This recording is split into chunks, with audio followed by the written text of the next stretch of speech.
যাচ্ছে, কারণ আগের বছরই আসার কথা ছিল এবং আগের বছর থেকে অপেক্ষা করছি কবে আমি এই বছরের জন্য কখন আমি ঠাকুরের সাথে থাকবো, আসবো।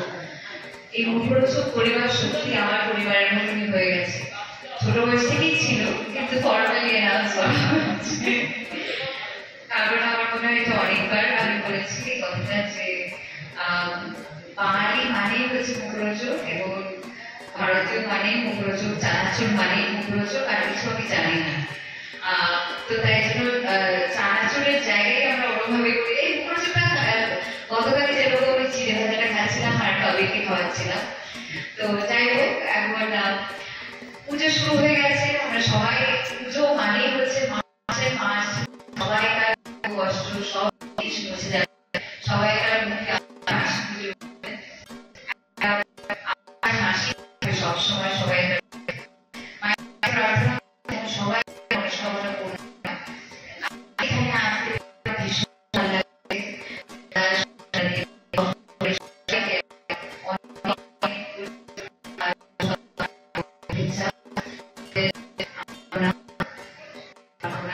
ছোটরা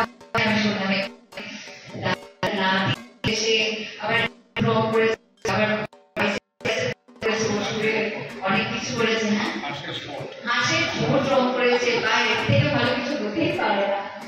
বেনারস থেকেও মায়ের শাড়ি আসে, এখানে এসে তারপর ওই জিনিসটাকে পড়ানো হয়, এখানে মা বরণ করা হয়। তো একই সময় আমার তাই এটাই মনে হচ্ছে যে মানে আধুনিকতার পরিধিরানা হয়তো এটাকেই বলা হয়।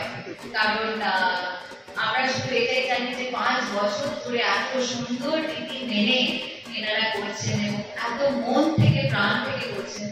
আমি যখন এখানে আমরা একবার ছুটি করতে যখন এসেছিলাম তখন জানতে পেরেছিলাম এখানে যারা যারা কাজ করেন মুখরোচকের প্রত্যেকটা মানুষ, মানে ফ্যাক্টরিতে যারা যারা কাজ করেন ভোরবেলা উঠে মেডিটেশনে বসেন, তারপরে করেন। যেটা আমরা সবসময় জানি যে রান্নাঘরেই কিন্তু আসলে এনার্জিটা তৈরি হয়। যে কারণে সবসময় বলা হয় যে জন্মদিনের দিন মায়ের হাতের রান্না বা মায়ের হাতের প্রসাদ বা পায়েস, তো এই সব জিনিসটাই আমার মনে হয় যে একটা অন্য রকমের, এই কারণেই বলা হয় কারণ রান্নাঘর থেকে যে এনার্জিটা আসে সেটাই আমাদের সবাইকার মধ্যে তো ছড়িয়ে পড়ে। এবং একই ব্যাপার এখানে যে মুখরোচকের সব সদস্য যারা যারা মানে চানাচুর করছেন সকাল থেকে, তারা একদম তারা উঠে করছেন, তারা প্রথম মেডিটেশন দিয়ে দিন শুরু করছেন, তাদের নিজেদের সমস্যার কথাগুলো একদম ওইখানেই বাড়িতে ছেড়ে আসছে, তারপর একদম আবার নতুন একটা পজিটিভিটি দিয়ে দিন শুরু হয়। তো একবার আসলে এটার ব্যাপারে শুরু করি আমার মনে হয় শেষ হবে। আজকে এখন কিছুক্ষণের জন্য এটাই থিম টানছি, শুধু এটাই আমার মায়ের কাছে আমার আবদার, আমার প্রার্থনা যাতে সকলে ভালো থাকে, ভালো কাটান পুজো, সুন্দর থাকুন, ভালো থাকুন আর সকলকে ভালো রাখুন। Thank you. থেকে কারণ আমি ছোট বয়স থেকে আমি জানি মুখরোচকের পরিবারের সদস্য আমি, কিন্তু ফর্মালি আমি স্ট্যাম্প হয়েছি আগের বছরে, সেটা আলাদা কথা। কিন্তু ছোট বয়স থেকেই আমি সত্যি মানে আমার মনে হয় এটা নতুন করে বলার কিছু নেই। আমরা বোধহয় সবাই একই মতে হব যে যখনই আমরা চানাচুরের কথা ভাবি বা যখনই আমরা একটা সুন্দর, আমার ফেভারিট যেরকম লাল মুখরোচকের বাবার আবার এদিক ওদিক করতে থাকে, যখন যেটা পায় সেটাই ওর ফেভারিট হয়ে যায়, তো সেই মানে মুখরোচক। তো তাই জন্য ডেফিনেটলি আজকের দিন আমি পরিবারের মানে মুখরোচক পরিবারের একজন সদস্য হিসেবে আমি এখানে এসেছি। কোনো তোমার বাড়ির তো পুজো বিখ্যাত, তাহলে কি এটা আরেকটা বাড়ির পুজো? ডেফিনেটলি এটা তাহলে আমার একদম রুটিনে থেকে যাবে, প্রতি বছর এখানে আসতেই হবে আমাকে। ঢাক বাজানোর অভিজ্ঞতা এবং আপনার পুজোর প্ল্যানিংটা, পুজোর প্ল্যানিং যেরকম সবসময় থাকে, আমাদের বাড়িতেই পুজো হয় এবং আমরা মানে বিসর্জনের দিন থেকে আবার পরের বছরের পুজোর দিনগুলো গুনতে শুরু করি, সেরকম হয়। কারণ এই 5টা দিন কখন এলো কখন গেল সেটা বোঝাই যায় না।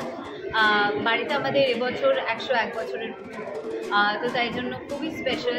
যেরকম সববারই হয়, পরিবারের এত এত মেম্বার্সরা, তারা সব সদস্যরা বিভিন্ন জায়গায় থাকেন, তারা এই কটা দিন সবসময় চলে আসেন এবং এই 5টা দিন আমরা দারুণ মজা করি, আড্ডা আমরা বাড়ি দালালি বসে ভীষণ মজা করি। আবহাওয়া দপ্তর বলছে যে 5ম থেকে 10ম অবধি বৃষ্টি হবে, সেই জায়গা থেকে কি কিছু হলেও মন খারাপ? দেখুন সেটা তো মানে প্রকৃতির ব্যাপার আছে, কিন্তু শুধু একটা আশা যে যতই যাই হোক না কেন সবাই যেন ভালো থাকে, সুস্থ থাকে। কিছুদিন আগে যেটা হলো খুবই দুঃখজনক যে একজন মারা গেছেন, কিন্তু সেটাই আমি প্রার্থনা করবো যেন আর এই পুজোর কটা দিন বৃষ্টি হওয়ার থাকলে তো নিশ্চয়ই সেটা তো বন্ধ করা যায় না, কিন্তু অন্তত কারো যেন ক্ষতি না হয়, সবাই যেন ঠিক থাকে, সুস্থ থাকে, সুন্দর থাকে, এটাই কামনা করি। পুজো